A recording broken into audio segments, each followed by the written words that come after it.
গত বছরে মাত্র 9 টাকা কাবিন ও 900 টাকার শাড়িতে মাদ্রাসায় বিয়ে করেন ছোট পর্দার বর্তমান সময়ে আলোচিত মডেল ও অভিনেত্রী রুকাইয়া জাহান চমক।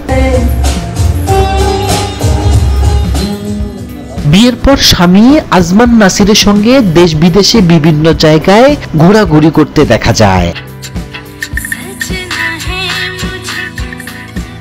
সম্প্রতি রুকাইয়া জাহান চমক সামাজিক যোগাযোগ মাধ্যমে ভক্ত অনুরাগীদের মাঝে ঘুরতে যাওয়ার কিছু ছবি শেয়ার করেছে। সেখানে এই দম্পতিকে বেশ হাসি খুশি ভাবেই দেখা গেছে। এবার আন্দামানে ঘুরতে গেছে তারা।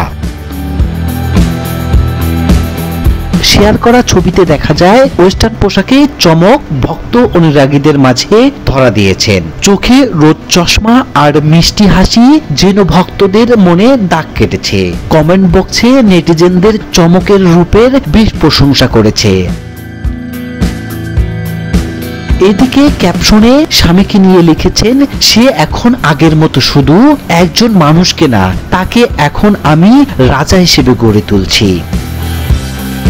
আমার প্রিয়, তোমার সঙ্গে অসংখ্য সূর্যাস্ত দেখব, পাশাপাশি একসঙ্গে থাকবো, একসঙ্গে নিঃশ্বাস নেব।